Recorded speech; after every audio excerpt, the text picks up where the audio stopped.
Hi guys, welcome back to my channel. Thank you for clicking on this video. My name is Alyssa and this channel is about the laws of the universe, specifically the law of attraction. I also discuss building self-empowerment and conquering limiting self-beliefs. So be sure to subscribe and hit that bell icon so that you don't miss when I post new content. Also, if you end up liking this video, go ahead and hit that like button so that YouTube makes it easier for other people to find it. Leave me a comment with any questions or anything that you'd like to add, and share this video if you find it useful. So I'm starting to get the sense that a lot of people, not necessarily any of you, but a lot of people seem to have a misunderstanding as to what manifesting really means. And I get it, it sounds very glamorous, and I've been wanting to do a video on this for a while now, so better late than never. So a while back, I did a video on how I manifested 2 checks using the law of attraction, which yes, did happen. And I'll link that video in the description box below and pin it to the comments if you'd like to check that out. But I got a comment from a skeptic saying that if I received 2 checks that I didn't manifest them, that someone sent them to me. And I commented back agreeing with them, saying that yes, someone did send them to me. But how I received them doesn't matter. They were still made manifest into my reality. I don't think they actually watched the video. I think the title just got them a little bit triggered and they just commented. I'm learning about how YouTube works as I go. But either way, I welcome these debates, questions, challenges, whatever.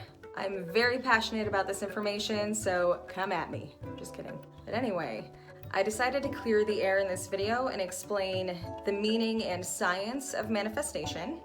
I'm gonna get back to basics on our programming and how our thoughts, emotions, and subconscious beliefs attract what we get in our lives. So be sure to stick around till the end of the video and hit that like button if you're excited to be here. So a manifestation is something that is made evident into one's physical reality. This can be a person, a place, thing, event, experience, etc. It can be anything. If it's now part of your outer reality, it's been manifested, and your dominant thoughts and emotions are what attracted it to you. So because of this, we are constantly manifesting. Whether we believe it or not, or whether we like what we're manifesting or not, you are constantly doing it. Take a look at a few major aspects of your life, which of course could be your love life, finances, your career, what have you. If you think there's room for improvement in these areas, or any other area, you may be manifesting by default instead of manifesting deliberately. The difference being that attracting by default is where we typically let a negative circumstance affect how we feel, and therefore we attract not so great things into our outer experience. And deliberate attraction or manifestation is when you're at peace with what you want internally, and you're more in control of what your subconscious beliefs are and your conscious thoughts, and your outer world is reflecting that. There's this preconceived notion that manifestation is some magic word. And I get it. The book and the movie The Secret, among other things, made manifestation seem like this magical thing where you think of something that you want, like money or a car, a house, and your mind basically magnetizes it into your life. Don't get me wrong, I did enjoy The Secret, but it did sort of steer some people in a not so helpful direction with this stuff. But that's how a lot of us start with it, so can't knock it. And essentially the idea of manifestation is to have things magnetized into your life, but it's obviously more complicated than that. Otherwise, everyone who's heard of the law of attraction would be married to their dream partner and be filthy rich right now. But the more I learn about all this, the more that I understand that we need to work on what's been stored in our subconscious before we focus too much on manifesting things that we say that we want, like the money or the job, what have you. Focus on what we need to fix on the inside first so that we can make room for the good stuff. So a lot of you know that programming begins before you're even born, while you're still in your mother's womb. So from the ages of 0 to 7 or so, our brains are in theta state, which if you don't know is the state of the brain when it's undergoing hypnosis. So that means that we're very susceptible to mental programming. We're absorbing so much information around us and it's being stored in your subconscious mind, primarily for survival. We're so sensitive to programming at these ages that while we're in the womb, what's going on in your parents' lives and affecting your mother is being transferred to your subconscious. And that's so you can survive those particular circumstances once you're born, inevitably born into them. Crazy stuff. So let me kick a scenario at you guys, okay? Fake story time. Let's just say that you're born into a home where your father is very cold to your mother. They barely speak to each other, and when they do, it's usually less than pleasant. Your mom seems sad all the time. She craves your father's attention, and he does not give it to her. He's gone all the time. Maybe he's cheating on her, who knows? Of course, this might not be the case for you, but again, for the sake of this example and this fake story, let's just say it is. So you grow up observing all this while it's being absorbed by your vulnerable little subconscious, which happens to run about 95% of your life. Then eventually, let's say your parents in this scenario get a divorce, which is even more painful for everybody. You most likely live with your mom, where you develop a similar craving for your father's attention, especially now that he's gone, and you grow up and guess what? It's time to start dating. Maybe you start dating somebody, they seem great, they seem interested in you, everything's going great, you found your soulmate, a few months go by and then suddenly they start getting distant. They don't seem as interested in spending time with you. They start treating you differently. You don't feel considered. You don't feel as special when you're with them. Maybe they start getting a little more distant and you start craving their love and attention. Well, there's a chance that the relationship between your parents left an impression on your subconscious while you were younger, which amplified over time. And now what's being manifested into your life as a result is emotionally distant or emotionally unavailable partners. And since you didn't learn how to love yourself, your mother didn't either, most of us don't, you're constantly seeking out attention and validation from these partners.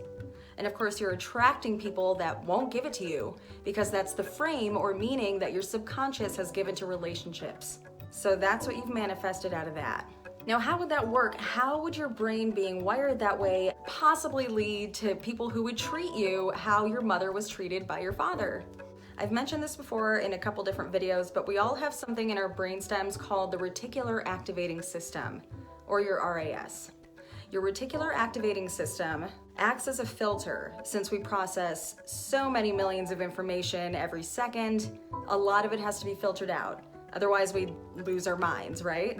We cannot absorb everything all at once, so it filters out certain things that don't align with how we've been programmed to survive all of our lives. So because your parents' situation left that impression on your subconscious, which again, runs 95% of your life and your thoughts, when it comes to romance, it's filtering out people who don't align with that situation. It picks up certain characteristics of people that may have detachment or commitment issues, among other things, right? And you end up being attracted to one or more of these people, and vice versa. Remember, we are all energy, and we can pick up on other people's energies consciously or subconsciously. So in this case, it would most likely be your subconscious mind that picks up these traits from these certain people or potential partners. When you hear people say like attracts like, it's not always in the most literal sense. It's not like just similar people attracting each other. That can also mean that you manifest people and things into your life that match your subconscious beliefs. So for relationships, the belief might be that love leads to abandonment or detachment, or always leads to separation or divorce one way or another. So you'll most likely attract partners that confirm those beliefs. Yes, it sucks, but what can you do? You can rewire and reframe your beliefs about relationships. Start affirming new beliefs about love in relationships that could lead you to someone who would never make you feel like you're craving their attention. Start focusing on loving what you have to offer. Love yourself unconditionally as you are now, and you'll magnetize love to you. People will pick up on that energy. You'll manifest relationships that reflect your new beliefs that you are worthy of receiving and giving love. And the right people will pick up on that energy. Stay tuned for a video on self-love coming soon, by the way. I've mentioned this before in my channel as well, but we've also been programmed around money and finances. This has been a big problem for the majority of the world because throughout the centuries, the elites have done a great job programming the masses to believe the lies they've told us about money and how we can get it, right? They wanted to spread the lie that it's scarce, so you've heard that money doesn't grow on trees and that it can only be obtained in a finite amount of ways through only hard work that you do for someone else instead of yourself, usually. When I learned about all this programming, I got mad, okay? I went through my school days in my head and realized that the system is mainly designed to train us to be employees and work very hard for very little, while the ones we work for reap all the big benefits. And we just stay in this cycle of struggle. They've also done a great job of tagging fear to money by associating it with evil. You've also probably heard that money is the root of all evil, implying that if we get rich, that it'll change us for the worse to make us evil or bad in some way. And I've mentioned this in a video before as well, that manifesting wealth and power amplifies what's already been lying dormant inside of us.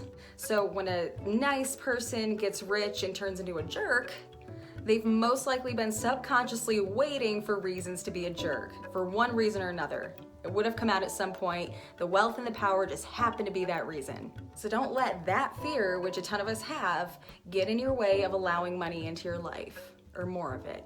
Anyway, bottom line, manifestation is not magic. It's something that is constantly happening to us and for us, whether we know it or not. And that's why it's so important to go within yourself and check up on what those beliefs are surrounding those things in your life that you're not happy with. Really narrow them down, write those beliefs down, and then let them go. They're not serving you. It's time to detach from these beliefs that are blocking great things from you. It's time to download some new beliefs about those things so that your manifestations reflect those instead. Anyway, that's all I have for today on this video on what manifestation really means. Don't know, still playing around with the title. I really hope this video gave you a better idea of the manifestation process and how you can start making it work in your favor. Remember to subscribe if you haven't already. Hit that bell icon so that you don't miss when I upload new videos. Like and share this video if you found it useful, and leave me a comment with any questions or anything you'd like to add. But thank you guys so much for watching today. As always, please be safe, much love, and I'll see you next time.